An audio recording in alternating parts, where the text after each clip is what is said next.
My dad just picked up a quad from this place and we went to Log Road and started racing. Did somebody kind of tell you go check out the Nationals? We did Redbud and Briarcliff, and then Okay. we started doing more after Okay. that. Yeah, because actually, was that must have been 2022 that you checked out the Nationals then, because 2022 was our last year of Redbud. Yeah, we did districts Redbud. No, there's a lot of mechanical issues for most people though. But probably when I run all three of my classes at Sunset. Where do you want to take this? At least to WMX so far. Okay. Once I get older, I'll figure it out. What's one of the biggest things that you do tell these riders? Most of the time what jumps they can hit that I hit on mine. Okay. And I know they're the same speed. A couple of them, when we sold our quads too, they're really new racers. Okay. Hudson Nilsson, his buddy, he just let him borrow his quad to race it at the last race, and he bought our quad, my 90, and I tell him a couple things to hit, and he listens to me. He doesn't listen to his parents about it though.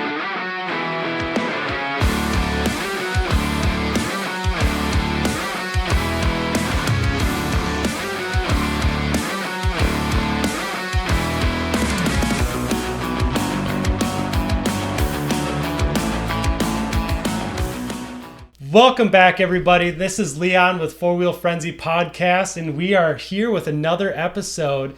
And who do I have with me today? Madison Shepherd. Madison, and you, who are you? ATV racer, national racer, and district from Angola, Indiana. From Indiana. Yeah. And so you're racing the ATVMX Nationals, and then you race a district series as well? Yeah. Which district series do you race? D14, Michigan. Okay, the Michigan District Series. That's cool. What classes are you racing in both of those series? District, I race 250 mod and schoolboy. Nationals, I'm going to be racing 85, 90 shifter. Yeah. That messes me up. And 250 mod, schoolgirl, and girls. Okay. So, I mean, you're really stacking on the classes, especially at the Nationals. Yeah. You're only going to race 2 district classes this year, though? Yeah. Did you race more district classes last year? No, I think you can only race 2 because that's what 2? we don't have very many classes. Okay, I suppose that's true. Yeah. Were you 250? Like, obviously, this is 2026. We're gearing up for the new season. But in 2025, did you run all 250 stuff at District 14 as well? No, I raced.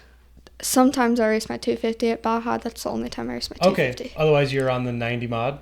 No, I never raced my 90 mod at Oh, you district. did? Okay. No, I only did like one just to practice, but I did my 90 auto, and that's it. Okay.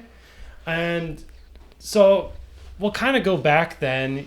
You're currently on a 250. Well, it sounds like you're kind of doing the transition to 250s now, correct? Yeah. Okay. And you're kind of transitioning, well, at least in the districts, you're transitioning away from the CVTs. You're kind of getting off of CVTs as a whole in 2026. Yep. Okay. How do you feel about that, first of all? Good. Yeah. I didn't really like them. You didn't like CVTs? Last year, I didn't like them. Okay. I felt like I was too big on them. Okay. Were you, as far as shifting on the shifter bikes as well, do you like that more than the CVT? I like my 250s a lot better. Yeah. 85, I need more practice on that one. Okay. Is just because of how you have to ride it, or? I don't know. I can't get the shifting down much in my whole shots. Okay. I just wasn't sure, like, if you were sick of, or if you were liking having more control over the machine. You know, like a CVT, you just stab the throttle and it goes. You don't really have the control of what gear you're in and everything like that. Is that kind of what it is? I can't really pay attention to my gears. When I'm in, I don't know what gear I'm in. You're just kind of listening to it and shifting up and down. All right. I mean, fair enough. Yeah, well, it's good, especially if you are ready to be off the CVTs. Like, it's good to make that step. That's cool. But let's bring it all the way back. So how old are you right now? 13. You're 13. How long have you been racing?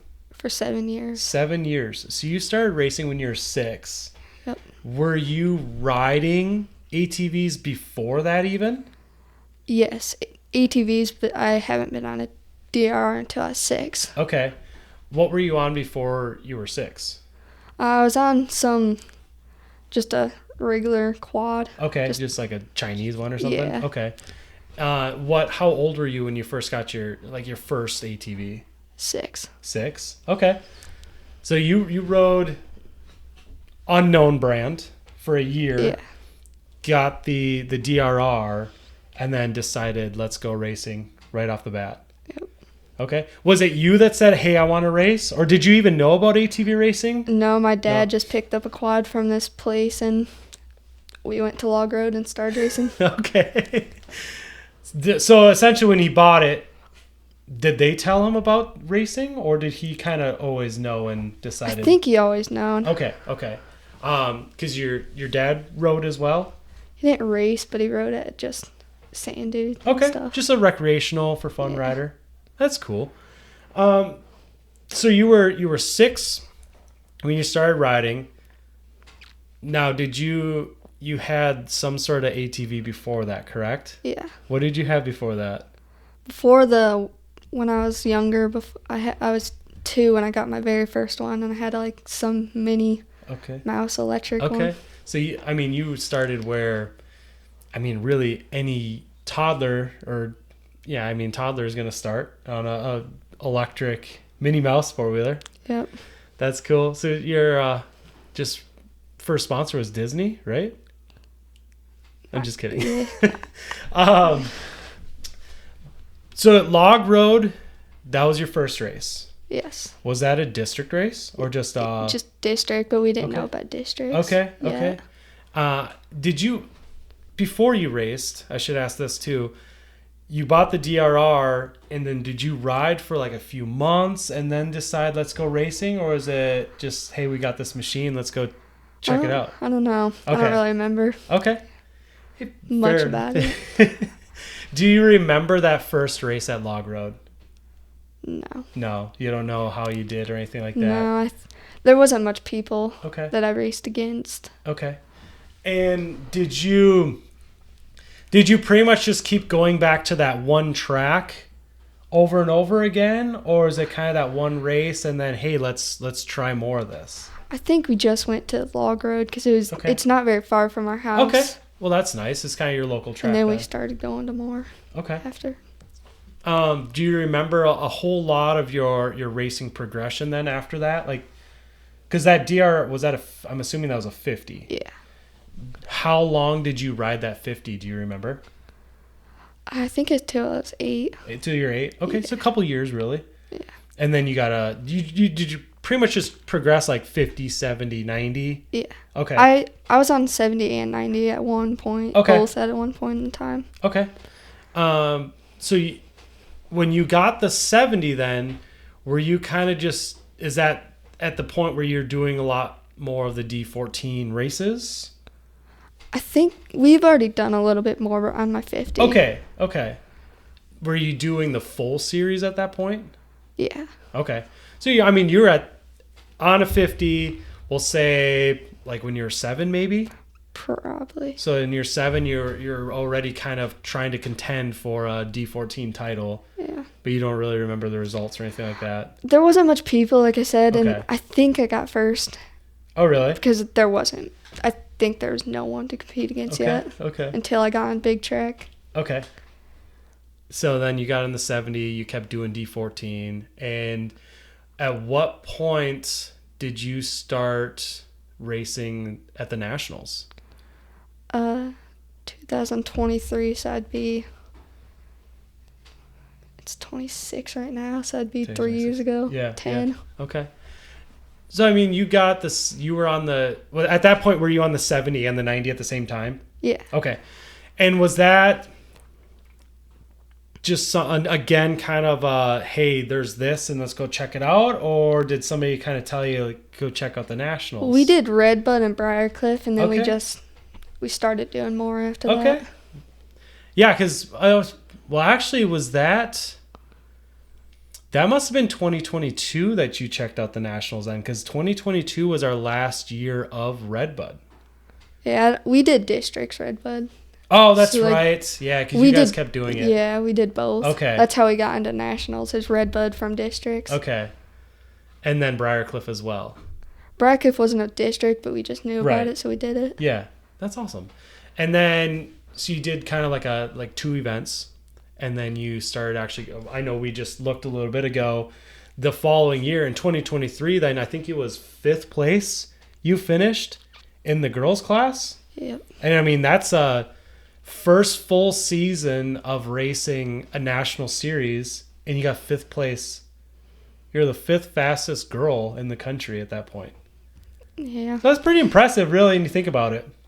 Granted, you've had experience racing D14, so it's not like you just decided to show up and start racing there, but it's still, I mean, that's an accomplishment. And that first year, do you remember how, like, were you racing multiple classes? Were you doing the 70 and the 90 at that point? I think I did both. You did both? Yeah. Okay. And then 2024, you kept on going. 2025 then would be last year. And you ran, how many classes did you run in 2025? At Nationals, 3. 3. And do you remember what they were? Girls, 90 auto, and 90 shifter. Okay. So you were all on a 1 CVT and 2 shifter classes? 2 CVTs and 1 2 CVT and 1 shifter. Okay. And you got a national championship in 2025. Yeah. Which class was that in? 90 auto. 90? Actually, the other way around. That's right, 90 auto, but 90 auto. 2 shifters. Girls. 2 shifters, 1 Yeah, I was thinking about the year before. Okay. So the class that you got a national championship in is the class where you were racing with the boys. So you can say that you walked in and just kicked all the boys' butts. So there's that. You can hold that over their heads forever. Yeah. Do you because you placed pretty high in the other 2 classes too, correct? The 1 class I kept getting mechanicals, and 90 shifter I didn't do very good. Okay. But girls I got 2nd overall. Okay. I actually am kind of surprised that you won on the 90 shifter and then, or no, 90 auto. Yeah, the 90 auto you won. So it's just kind of figuring out that shifter machine a little bit. Yeah. Make sure it holds together. Kept getting motor problems last year. Okay. Have you guys kind of changed things up to make sure it doesn't happen this year? We'll see, I guess. All right. But you said you've been making some changes. You're transitioning. You're running a 250 a little bit. And you ran the 250 at 1 event in 2025? Yeah. That was a D14 race? Yeah. So that was Baja, correct? Yeah. How was that? Good. Yeah? Crashed at the last. Okay. Do you like that, the 250 more? Well, you kind of said that you like the 250 more than the 90. Yeah. Do you feel like is it all with the engine, or do you feel like you can move around on it a little bit better? It's big for me, but I like it better. I don't. It's just bigger where I feel better on it. Okay. Yeah, because I suppose the 90 mod, because how tall are you right now? 5'1". 5'1". So yeah, that mid-size 90 mod chassis would probably fit you a little bit better as far as moving around and being able to move the machine. But I'm sure the more power of the 250 you like a little bit better. Yeah. Fair enough. So what are your current? Well, I guess before we get into your machines, how is ATV racing going for you right now? Really good. Really good? Yeah. You're on the gas. You're ready for the season to start. Yeah. We're January right now, so there's a couple more months before racing season actually starts. Yeah. But you're on the gas. You're ready to rock. Yep. Okay. Have you done any training to get ready for the season yet? Not yet. All of our quads are torn down. Okay. I've got none working yet. You're in the middle of rebuild season. Yeah. Are you planning on doing some training before We plan on it. Yeah. We're going to try to get some in before the first national. Okay. Are you going to try to go somewhere, or what do you think? Maybe. We don't know yet. Okay. We need riding time before, definitely. Yeah, definitely. Because round one, obviously Decker's just announced recently that it's not points paying, but they're going to do all national classes at the Triple Crown. Have you guys thought about doing that event? I don't think we'll do that event. Just go straight to Etchicounty. Yeah. So it buys you a little bit of time then to try to find somewhere to go. Yeah. Obviously we can all go down to Florida and do some training. We might go to Florida. We don't know. I mean, it'd be good if you did. Seat time is seat time. So, but you're kind of ran through what exact classes are you running in 2026? 90 shifter. Yep. Schoolgirl, 250 mod, and girls 8 to 13. Okay, so 2 girls classes, 2 co-ed classes. Yep. Do you have goals for 2026? In schoolgirl, I want to get top 3 at least. Okay. And girls, I'm gonna get top 3 in that one. I'm gonna try to at least. Okay. And 250 mod, I say top 5 for that one. All right. And 85, probably top 5 for that one too. Okay. Oh, just the standard top 90. 3, but like top 5 at the minimum. Okay. And because you're gonna have two 250 classes, 2 90 classes essentially, or on your 3 250s. Wait, no. Girls, you're right. Because it'll be girls 90 shifter. Yeah. Yeah. Is there one class that you were looking forward to the most? No, not really. Okay. You're just ready for it all? Yeah. Okay. Because, stepping in the 250 mod, it's a big jump, obviously. Yeah. But it's going to be really cool, and it'll be a learning experience for you as well. Because, that's something that I've heard many times. I know I've said it to my wife before, too. Like, you're kicking butt out there. And, obviously it's with everything, just life in general. To be a girl kicking the boys' butts is pretty cool. Somebody that has a daughter, I think it's awesome that you're a girl and you're showing up to these co-ed classes and you're doing really well. You have been getting top 5s in the last couple of years. It's impressive. And but also tell me about your 4-wheelers that you're going to race this year. What is your 90 mod? 85 shifter. Okay. Is it a JB chassis? JB. Yeah. And what engine is in that? I think JB. Or the brand engine? Yeah, I think it says JB on it. They made the motor. They built the motor. I don't know. I don't know who did, to be honest. You don't know, is it a KTM, Yamaha? It's KTM. It is KTM? Pretty sure, yeah. Okay. And your 250, is that a Honda chassis? Honda chassis, KTM motors. Explains your hoodie, I guess, too, because you are wearing a KTM sweatshirt right now. Yeah. And something else that I just learned about, too, is you're not just hopping on the machine and, starting it and hitting the throttle. You're working on your own quads, too. Yeah. How much... Well, actually, I was kind of told, but... How in depth are you going into working on your own 4-wheelers? You have a pretty good understanding of what does what and what goes on? Yeah. Okay. I tear them down. Okay. All the time. And you are helping on the assembly too, correct? Yeah. That's really impressive too, especially not only as a women's or female racer, but just a racer as a whole. There's a lot of riders who can't work on their machines. Yeah. So... And I think if you plan on progressing, which we'll talk about that later, but if you plan on progressing, you kind of knowing and understanding what does what and how your machine works, I think that makes you a better rider too, in case there is, you were having engine issues. So those mechanicals, once you have an engine issue, a good chance of it not working completely goes up. But if there's something that, say you have a crash and something gets bent or just out of alignment, if you have an idea of what just happened or what's going on, it's easier for you to correct and overcome it and salvaging some points instead of just it doesn't feel right and pulling off the track. Yeah. So that's really cool. Like I said, I'm impressed by that, and I really like that you are working on your own machines as well.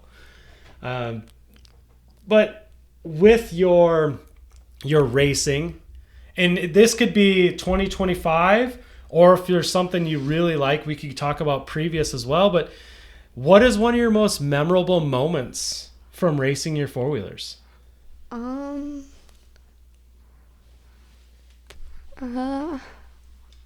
Probably.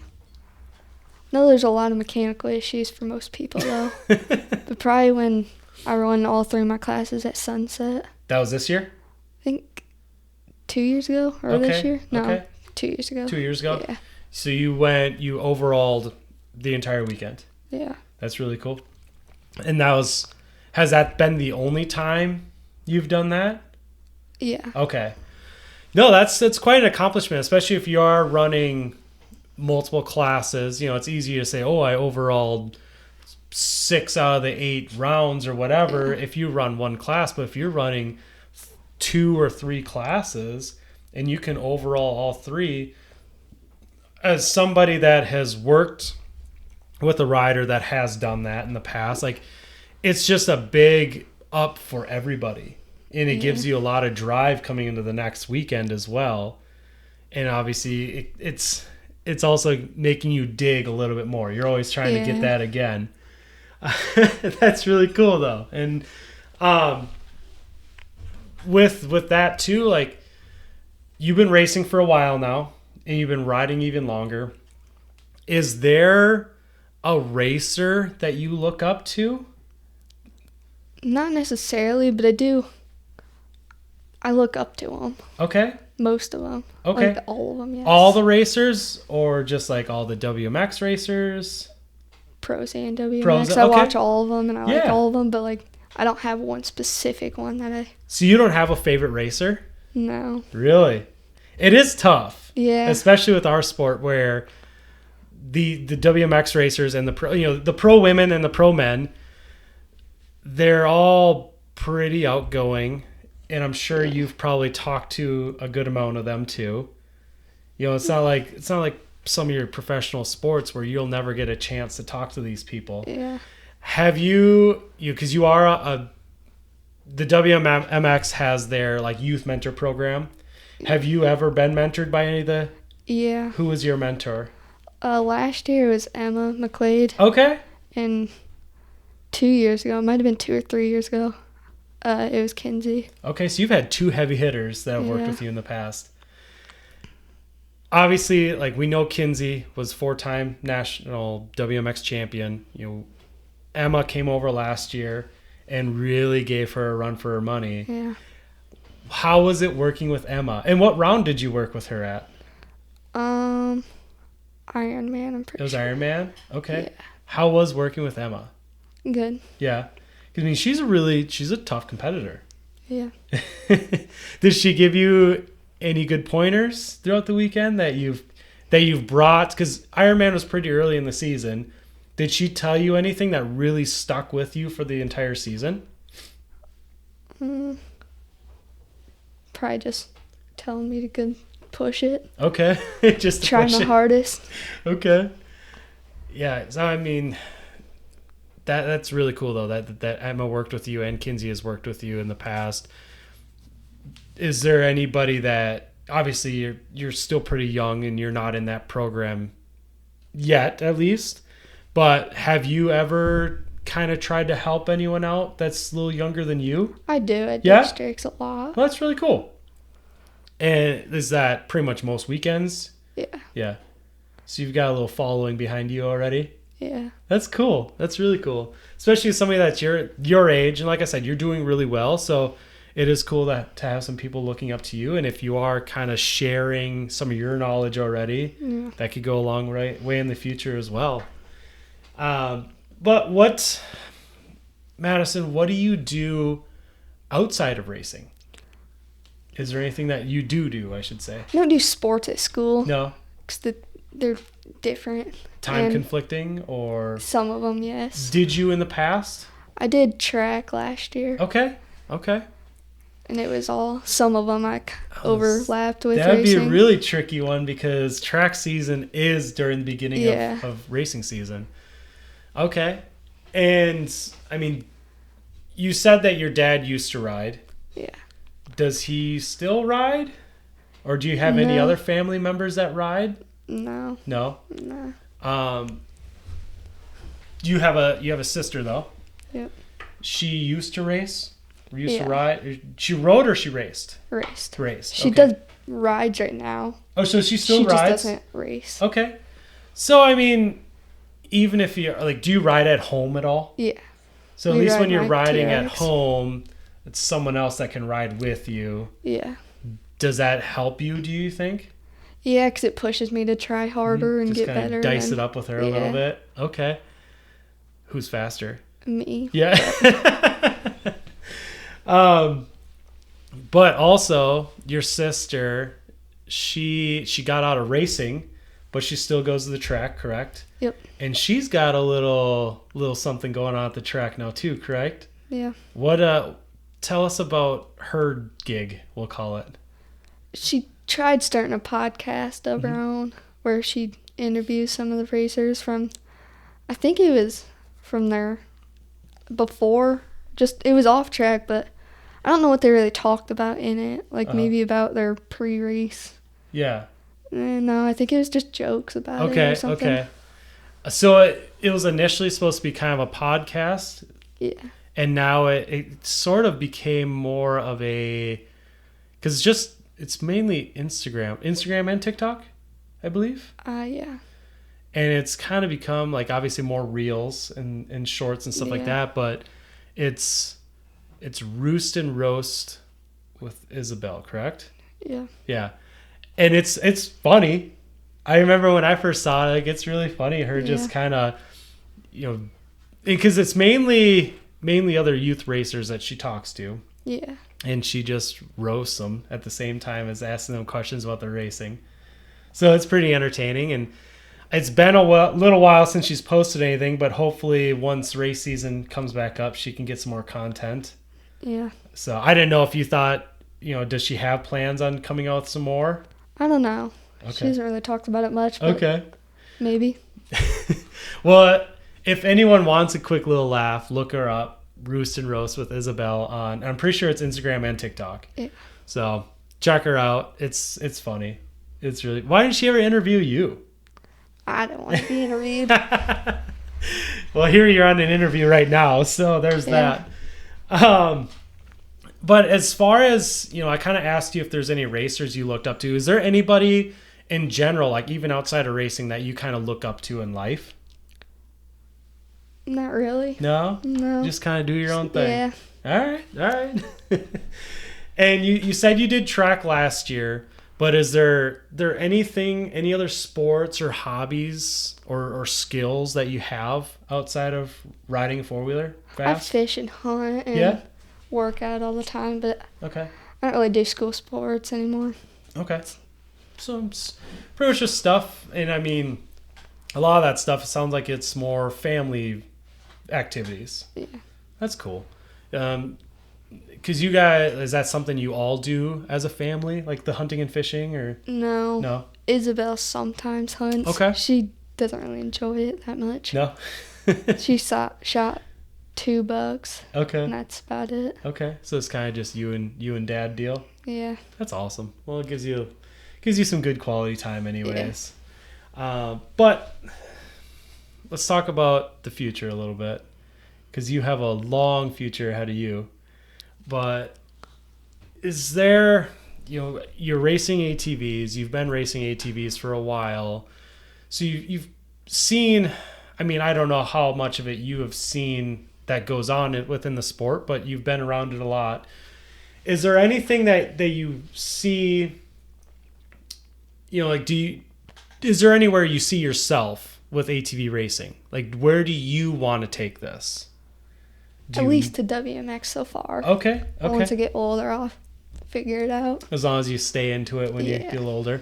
Well, I think it'd be really cool. And as somebody, like I said, as somebody that's made a pretty good splash as much as you have. And I mean, there's been other women racers that have as well that did really good in the youth classes. I mean, I know Lillian Plaza did really good when she was younger too. And, you know, there's been a lot of talk around her moving up to WMX this year. So it'd be cool to see you progressing still. Because the other thing is, as you keep riding and you're going to ride 250 mod this year, those 250 classes are not slow. No. You know, 250 mod is going to be, I think, a good start for you. And actually, that's the only one you can do right now, correct? I don't know about schoolboy right now. I think only 250. I think you're a little young for schoolboy yet. But yeah, I mean, you're moving up to 250 mod, and that's gonna, I think that will really help you out, gain some speed, going against some of those faster 250 riders. So I mean, you're gonna keep progressing, and it'd be really cool to see where you are when you get to that WMX level, because you've got a few years yet before you can even join that class. Yeah. So you at least want to make it to WMX. Yeah. No, you're not going to go out and say you're going to be a WMX champion at some point.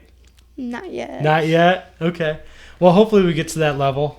You know, like I said, it's been cool seeing you race and seeing you ride. And like I said, I think it's really cool that you are going out there in the co-ed classes and doing as good as you are. And I hope you continue to do that. You know, the 250 is definitely going to be a learning year for you, since you only have one race under your belt on that machine. Because it's the same four-wheeler you raced last year that you'll race this year. Yeah. Just going to be just refreshed, essentially. Yeah. Okay. And yeah, it'll be really cool to see where you end up, even at the end of this year, as a rookie season on a 250, where you end up and how you progress throughout this season. Yeah. So that's really cool. And are you going to continue, like, say, because obviously you can't even do WMX until you're 16. 16, you can be on a 450 at that point. Do you think that you would continue to run like a co-ed class at that point too? You know, kind of like what Kinsey and Emma and Tegan were doing? Yeah. Yeah. That'd be good for you too. Who knows? I mean, maybe you'll really love it, and eventually you work your way up to Pro Sport, Pro-Am, do all that stuff. Mm. It hasn't been done in a while, so it'd be cool. Got a long time for that. You got a long time for that, yeah. Lot of time to think about it, and anything can happen between now and then. Yeah. So, what do you have well, actually, you kind of just talked about it, but you know, you want to make it to WMX. Is there any other form of ATV racing that you want to try out at some point? You know, besides motocross, or even is like there a different motocross series that you want to try?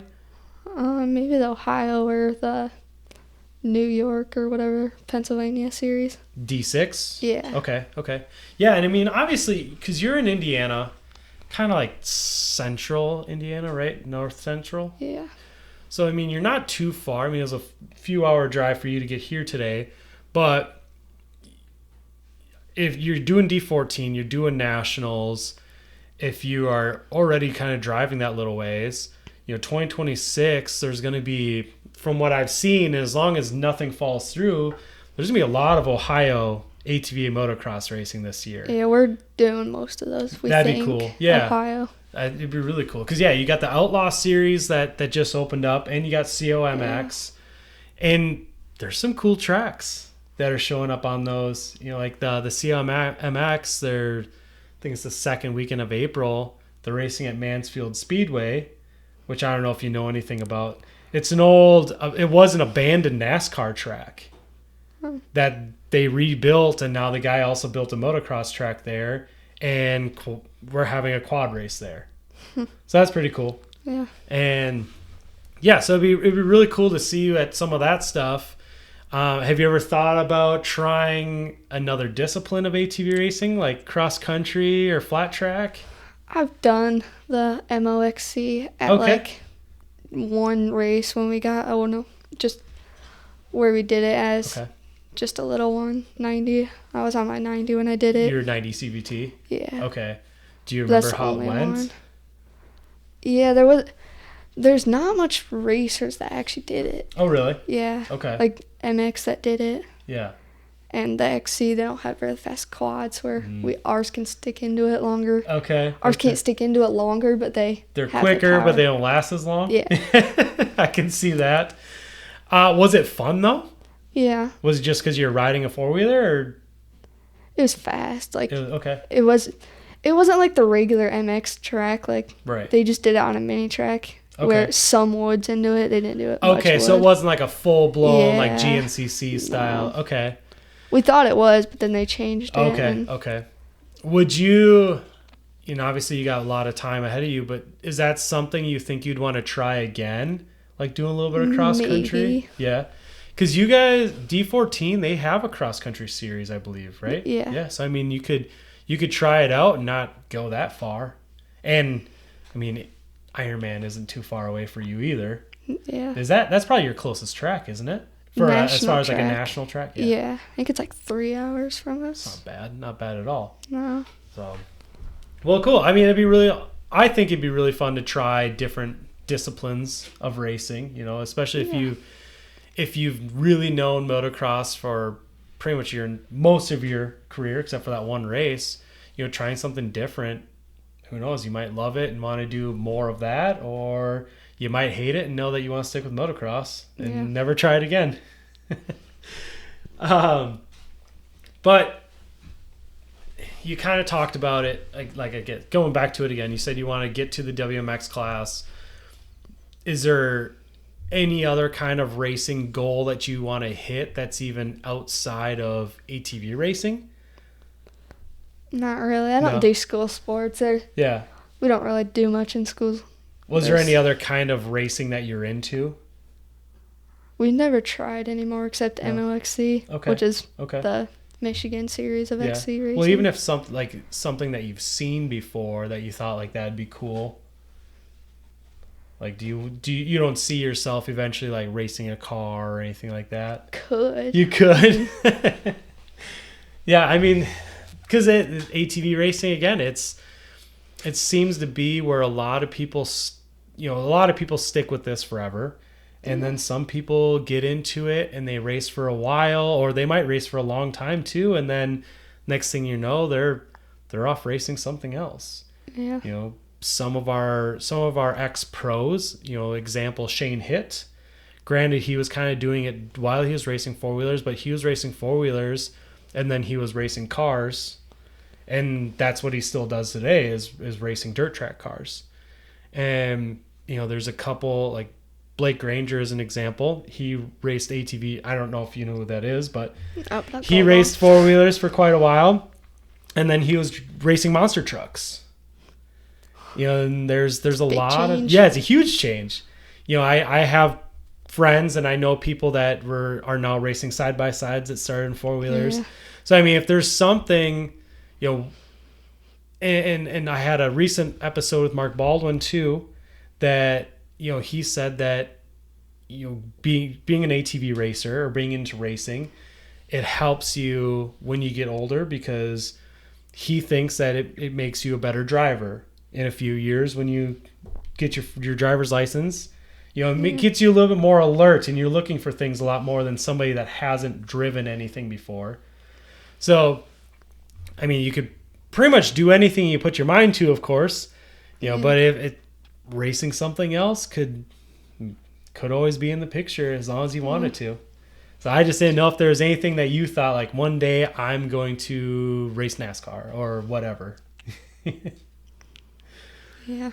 But do you see yourself, when you decide I'm going to be done racing 4-wheelers, whether it's in a few years or a long time from now, is this sport and 4-wheelers, dirt bikes, motorcycles, is this something that kind of excites you where you could see yourself being involved with it for a long time?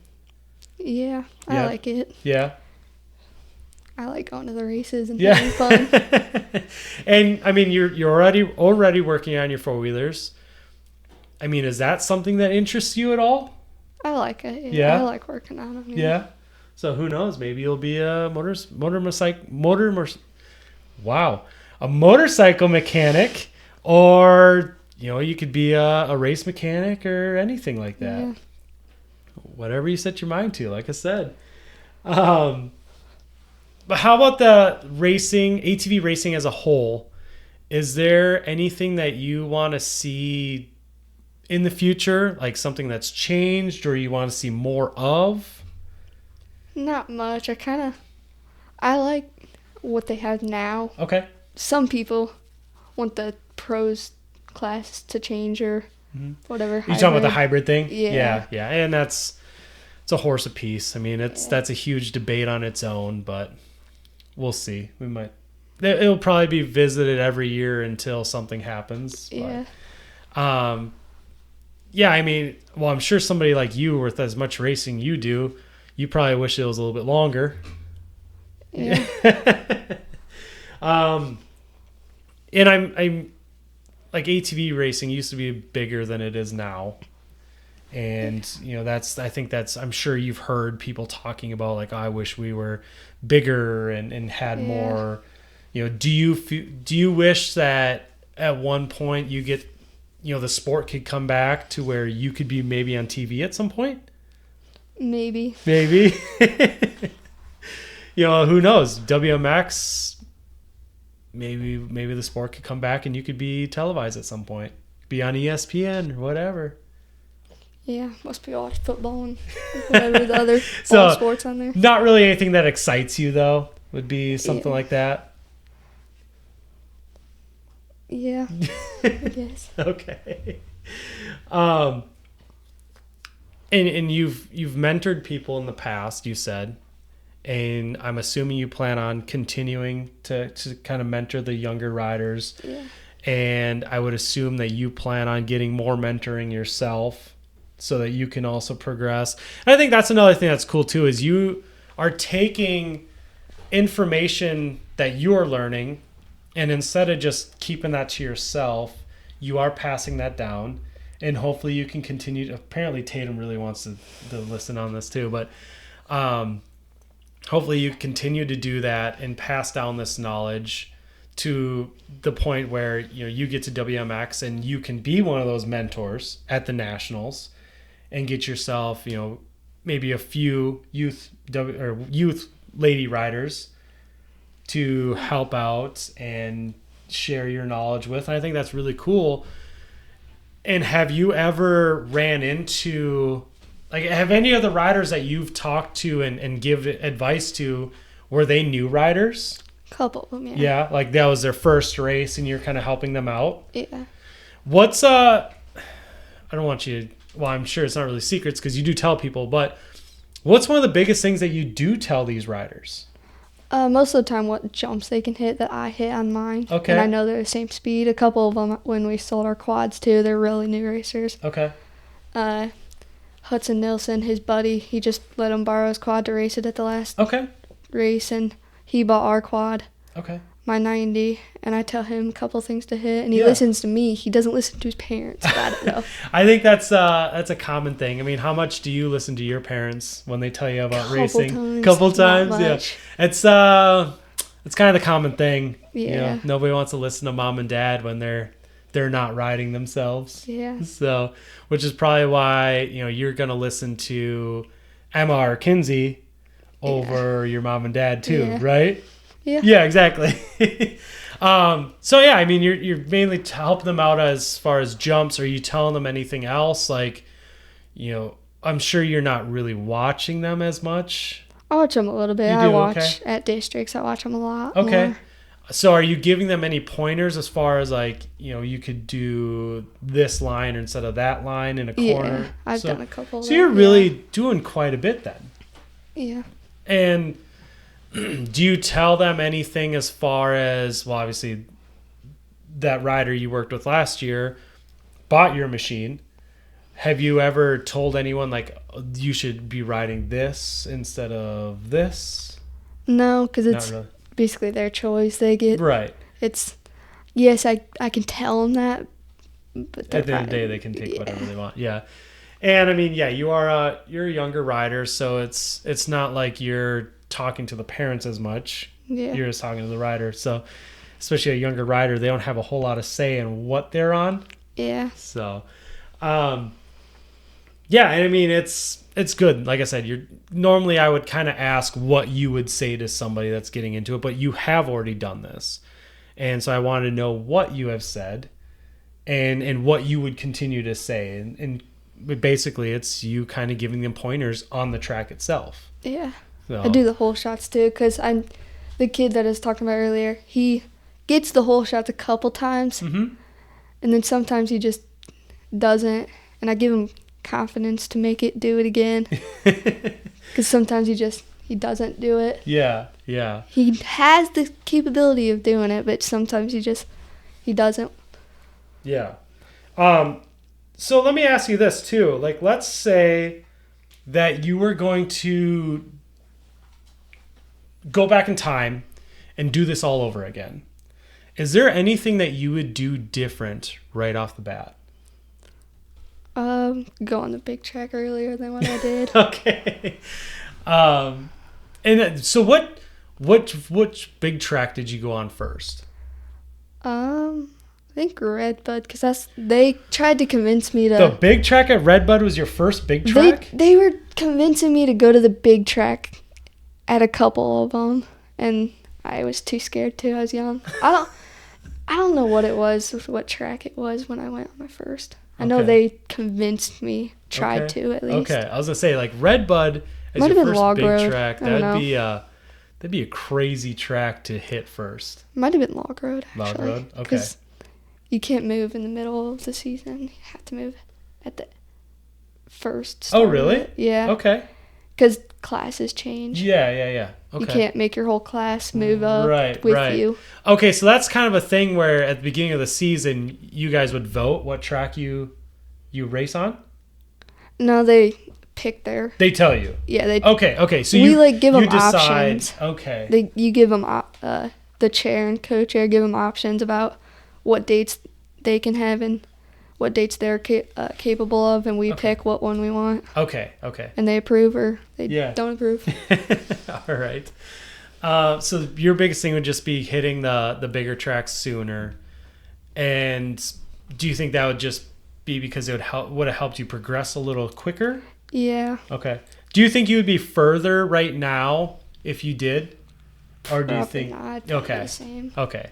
So it was just kind of you just wishing you were over some of the, was it fear? Yeah. Okay. You just wish you were over that fear a little sooner. Yeah. Okay. But yeah, I mean, and you wouldn't go back and change, like you would stick with the DRR as your first race machine and all that 50, stuff. so I can't. Okay.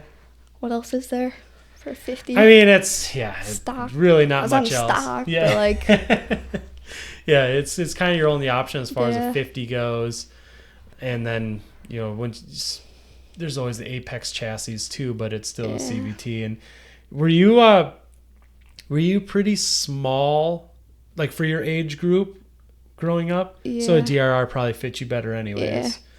Yeah. Okay. And yeah, I mean, you're perfect size for your JB mods now. And, even on the 250, you could have found one of the old JB mid-size chassis. They could have fit you a little bit better right now, but at the same time, you're obviously not done growing. So just learning how to ride that bigger chassis, because eventually you will, well, you're hoping to move up to that anyways. Yeah. So that's good for you. But yeah, I mean, it's kind of cool to hear what you've done with that. And like I said, it's cool to hear that you are mentoring kids already, because it's just going to help you to grow as a racer as you move up. Because I don't know if you know this or not, but if you're helping these kids, you're also kind of getting fans of yourself at the same time. Yeah, we're also friends with all of them. Exactly. So, but I mean, if you keep continuing on, they may or may not continue on as well. And I know you D14 riders, you all really kind of stick to your racing. You don't see a whole lot of turnover in the D14. Like, you guys have a new rider, and it seems like you stick around for a while. Yeah, I better be on there for a little while. Yeah. And he's getting there. He moved to the big track a couple of races, and he's getting faster a lot. Yeah? He improved a lot. That's good. That's good. And, you guys have a really good rider that attends most, if not all, of your events. Mason is a really good rider to watch. He's a little goofy, but he's cool. And I'm sure, has he ever worked with you at all or given you pointers on anything? No, I don't really go up to him much. Okay. I don't go put my face in everything. You try to keep to yourself? Yeah. Yeah. Well, don't be afraid to be social either. Mason he doesn't bite, but like I said, he's a really good rider to watch at those D14 races, and kind of watch and see what he's doing and try to implement that a little bit yourself. And yeah, I think all of you guys in D14, like, you're pumping out some real, I said this to Ed when I interviewed him too, but there's a lot of really good riders coming out of your series.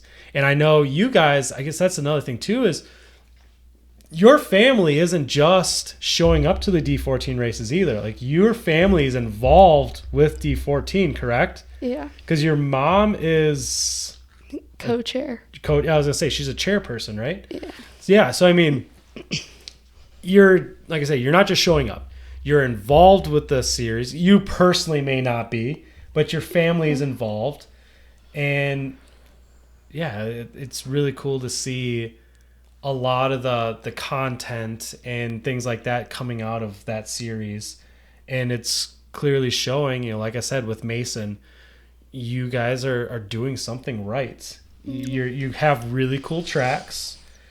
Big Air, obviously, it was a cool track. Baja looks really fun. You guys get to go to Redbud. It get rough there. Oh, I bet it did, because that's all sand. Well, I guess that's the other thing too, is a lot of your tracks are sandy, correct? Yeah.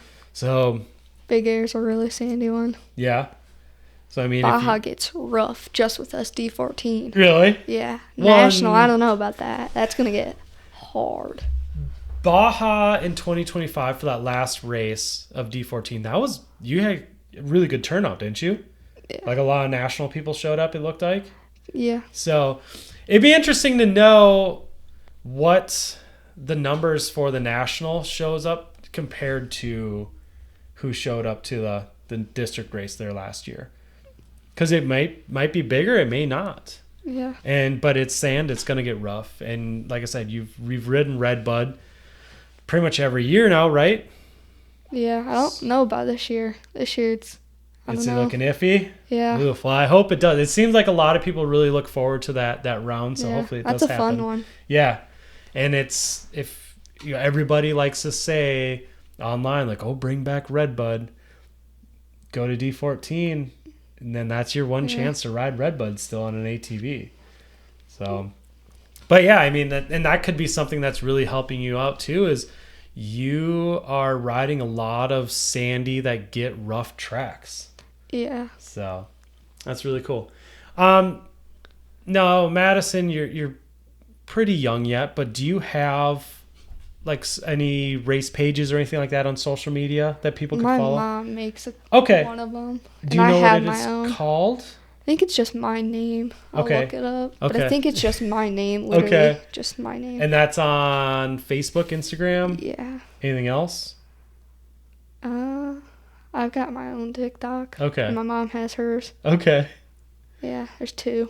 One is my own and one is that one.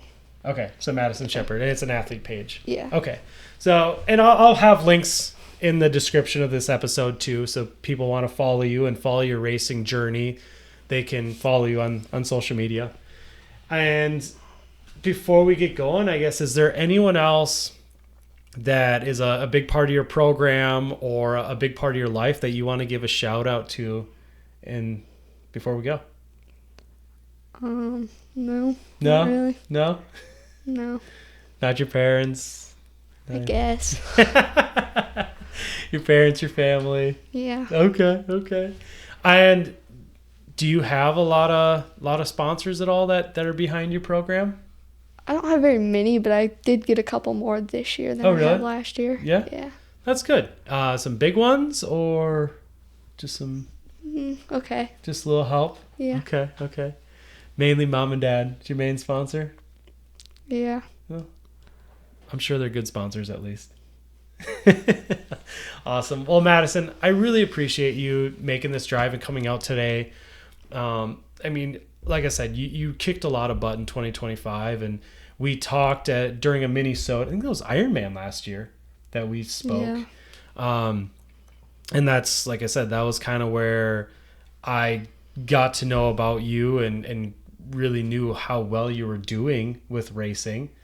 And, at the banquet, it paid off because you were on that stage 3 times, and it's not like you were sitting down at that number 10 spot. You were right there front and center, or you're right there towards the top. So 2026, let's make it happen again. But best of luck this season, of course. Thank you. You're going to have a lot to learn with that 250 mod, but I'm sure you're probably going to get a lot of seat time on it as well. Yeah. If you're doing all the D14, all the nationals, and whatever riding in between rounds, because it sounds like you guys, and plus whatever you plan on doing in Ohio here. We're trying to go to all of them in Ohio. Okay. And, I mean, you're going to have a really packed year if that's the case. Yeah. There's a lot of races going on in 2026 here, like I said, here in Ohio alone. So, but I plan on going to a lot of those myself. So I'm sure we'll see you around. I'll see you at the nationals. I need to make Ed happy. And now your mom too. And I need to show up to a D14 race this year. So we need to make that happen. I'll see you at one of those in 2026 as well. So, but like I said, thank you for coming on today and kind of telling your story. And it's going to be really cool to see where you go with it and how you progress as a rider. And only time will tell, I guess. Yeah. So, but thank you everyone for watching this. Listening to this, of course. If you're on YouTube, make sure you're following or subscribe to the channel. If you're on Spotify, follow the channel so you can get all the newest episodes and give a rating as well, because that helps a lot with Spotify. And if there's someone you want to see on next, shoot a comment. You're just here for the reels that are going to show up on TikTok soon. They'll be there one day. But stay tuned, everyone. And also, thank you to Fat Pat's Brewery in Spring Grove, Minnesota for supplying this amazing 1919 root beer. And future guests will get to enjoy this tasty drink as well. So thanks for watching. Thanks for listening. And we'll see you again soon.